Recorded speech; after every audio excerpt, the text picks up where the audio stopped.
Hello and welcome. In today's episode, I'm going to talk about the cost of connecting your new construction house to the city water and city sewer. So as I'm showing you the footage, I'm going to go over and cover the cost and a couple of other things that I'm going to talk about in this video.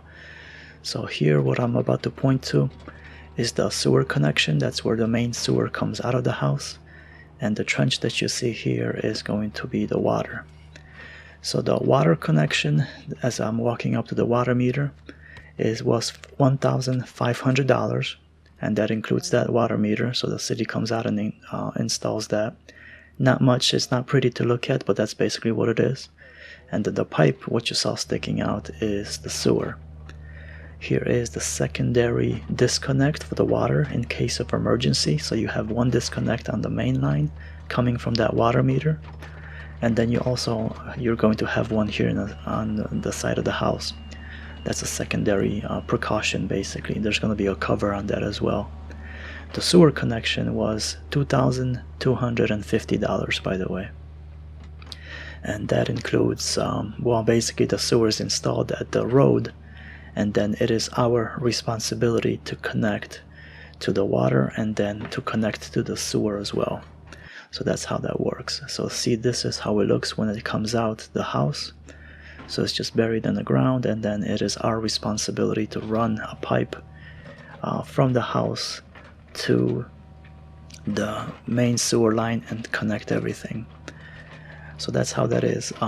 If you build, wherever you build, you gotta do your homework on how deep this water line should be buried.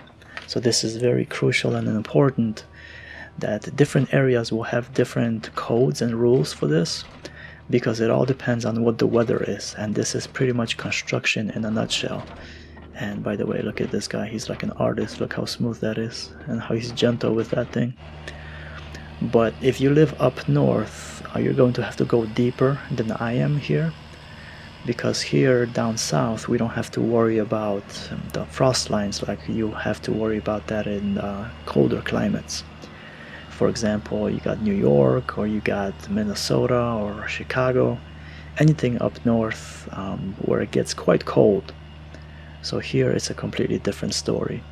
So we just follow the rules, the rules of the land, I guess, so to speak, the local building codes.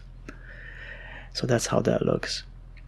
That sewer line that we're looking at, when it comes to the slope, you're looking about 1/4 of an inch every foot. And that means that you don't want your solids to outrun the wet stuff. This is a cleanout, and that's also going to get cut down eventually, so it's not so obtrusive and doesn't stick out so much. But that's how the sewer basically works. You have to drop it about 1/4 of an inch every foot, and the guys, what they do is they use a transit, and then they measure, and then they figure out the drop from the main house to the main sewer connection at the road. That's how that works. So that's what you got. You got 2 trenches dug, and one is for the sewer. It's very close to the water, but that's not an issue. This is the transit I was talking about. That's how they figure out that drop, because you want to get as close as possible so you don't have any issues with stuff backing up into the house. Obviously that would not be a good idea, and that's not an issue that you want. And that's all that is. So it's straightforward. It's not too complicated, but I leave these kind of jobs to the professionals. So I don't want to mess up and then go in here and try to fix everything if my drop was not right, or if I don't glue the pipes correctly, or just mess up. I mean, it's not terrible labor. It doesn't, but you have to know what you're doing. You definitely have to know what you're doing, because if you screw up here, you're going to have major issues. So you either got to do a lot of homework or just hire professionals like I do. And there's no shame in that. A lot of people talk about that in the comment section.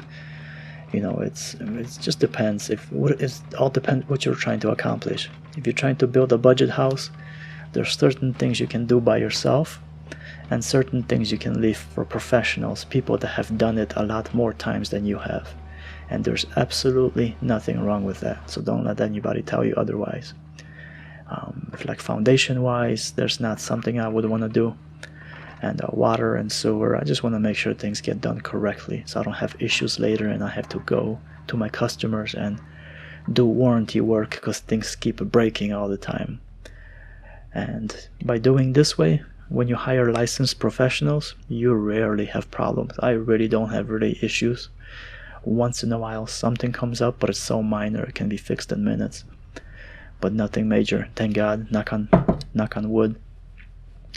But that's what that is. So you're looking at $3,750 to connect to the water and the sewer to the city. If you're curious about if there was no sewer and you have to do a septic tank, you can check out my cabin episode. I talk about the septic tank and how much that is.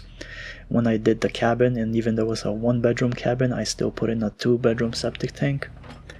So you can check that out. But water is something that I always look at a property, and I talked about that in a previous episode. So the water is definitely something that I don't want to take a risk with digging a well, because those wells can get very, very expensive. And see how that's how that looks with the cover on it. So when I look for a property, if you're going to be looking for a property to build something for yourself, you definitely want to have water and sewer. When it comes to septic, that's fairly easy. That's not a bad issue. And for power is also not that bad. Usually nowadays, in the year that we're living in, 2020, you can usually get power pretty much almost anywhere, unless you live in the middle of nowhere. So this is the schematic of how this looks. So the house is 24 by 30. You have the S for the sewer, W for the water, E for electricity. So that's kind of like what you want to plan out. The total cost you have right there. By the way, you got the fancy graphics, only the best for you guys. But that's how that is. And that's pretty much very close to my original schematic, what I was doing. And I'll show you that in a couple of seconds. So that's how I look at things. That's what I see in my brain when I'm planning on build. And this is the episode I was talking about. If you look for that thumbnail about the cost of temporary power, you can find that out, how that works and how much that costs. So just look for that thumbnail. You can check out that episode.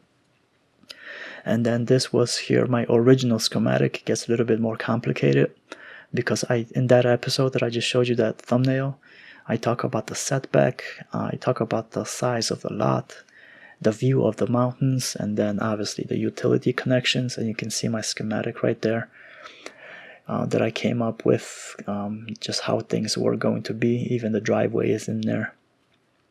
And then I talk about, if the customer wanted to put a storage shed in the back or a little porch up front. So I left the room, and I talk about that in the other episodes. So check it out if you're curious. Other than that, thank you very much for watching, and I will see you guys in the next episode. Take care.